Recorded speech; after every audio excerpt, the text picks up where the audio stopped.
The fifth episode of Thomas and Friends is sort of a return to form. Episode 1 was a very simple, play stupid games, win stupid prizes sort of story. Episode 2 was an underdog story with severe repercussions if Edward had not proven himself. 3 and 4 was a vastly more serious actions have consequences story, followed by the humbling of the most arrogant character, the redemption of Henry, and solidification of Edward's place in the main cast. Episode 5 is a bit silly in comparison in a kind of lovable way. It's a good thing too, because there is a big problem in it that makes it among the worst in the classic series. We'll get to that a little later though.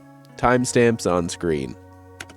Now for a quick walkthrough of the episode. The story starts with a scene of Knapford Station. Thomas is preparing trains and grumbling to the other engines. He spends all of his time pulling coaches around for them to take out, and he's really unhappy with how things are. The other engines laughed at him for it too. When he asks why he can't take trains, Gordon answers telling him that he's too impatient. He's bound to leave something behind. Of course, Thomas isn't happy with this answer. One night, Thomas and Henry are at the sheds alone, and Henry's feeling ill. The men work hard, but just can't make him better. Thomas doesn't say anything here, but he does have a sad look on his face. He's visibly sorry for Henry's struggle. The next morning, Henry still isn't set right. He'd usually pull the first train of the day, but he's in no state to leave the sheds under his own power right now. Now, Thomas is still looking sad, but he's wondering if Henry's ill, maybe I'll get to pull his train.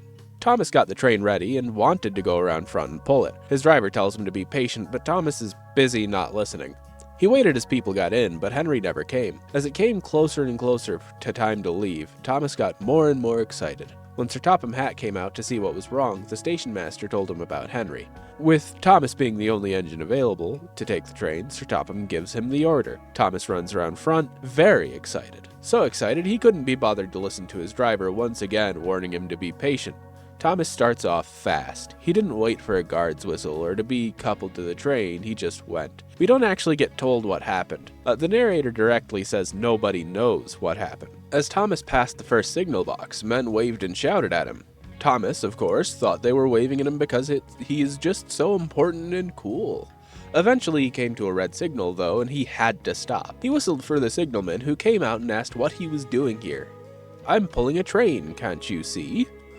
"Where are your coaches then?" This is when Thomas and his crew realized they were about to be fired. Back to Knapford they go. Thomas is so sad he nearly cried. His driver wasn't nearly as worried though, encouraging him to go back and try again. At the station, the passengers were lecturing Sir Topham Hatt on how bad his railway is, but when Thomas rolled back down onto the train, they saw how sad he was and just couldn't be mad at him. He was coupled to the train, and this time he really did pull it. He left the station again with a smile. But for a long time after, the others teased him about how he wanted to take a train and forgot about the coaches.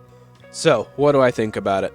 There is a huge problem, and the problem is present in the Railway series story that this is based off of, actually. How in the world did Thomas and his crew not notice they'd left without the train? Firstly, the engines can feel things. They have senses, and they have to work hard at times. See episode 2, where it takes everything Edward has to push Gordon uphill. The drivers should notice the lack of a train before they even get out of the yard. The fireman should be able to notice that he has to shovel more or less coal depending on the amount of work Thomas is doing. Surely, they should have noticed before even leaving the station. This is the sort of incident that would cost a real crew their jobs. How do you mess up that bad without doing it on purpose?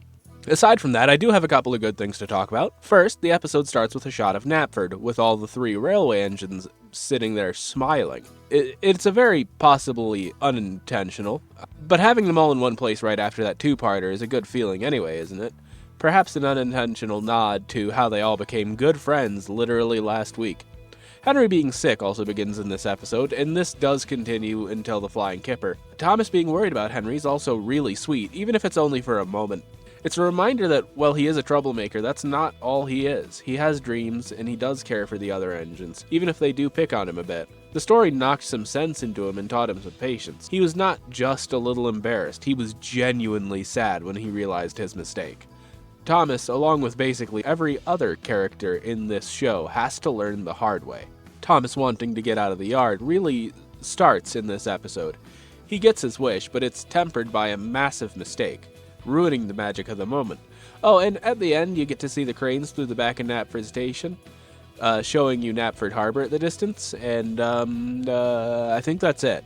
Sure, the story's comfortable, simple, there's character development, but the whole forgetting a train thing doesn't really make sense in this universe, and I'm not sure it does in real life either.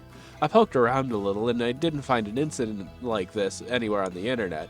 Usually for stories like this with silly accidents, Wilbert Awdry took real inspiration from real incidents. For stories like this, down the mine, simple things like that. The way Thomas behaves here is consistent with how he acted in episode 1. The characters make sense, but I've got to give it a 5 out of 10. Compared to the rest of the classic series, this episode is kinda bad. It helps establish Thomas and his personality, but with the story's main event being what it is, I really can't give it better than 5.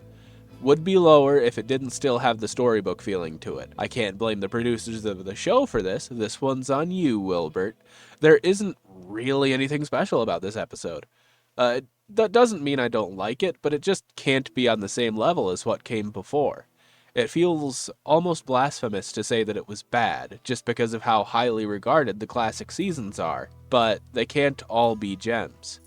Let me know what y'all think in the comments. Agree, disagree, have something unrelated to say? I'll take the engagement. The next episode, I think, does more for Thomas as a character and doesn't have an illogical event front and center in the story, so check that out when it comes up 1 week from now. Also, a handful of production things I want to touch on. I haven't got around to setting up these shots yet when I'm doing the narration, but there should be shots on screen throughout this video of Wild Nor'Wester's models on the Ravenshire Works Knapford Sheds route for trains. I can't put links in my description yet, but their sites should be on screen right now. These look great and they make excellent filler. It puts variety on screen where I really need it. There's also been a collection of new borders throughout this video. My brother made them all, and I mean, come on, look at them. They're way better than what I had before. All music I used in this video is available on the YouTube audio library. If I remember it, the songs I use should be named in the description.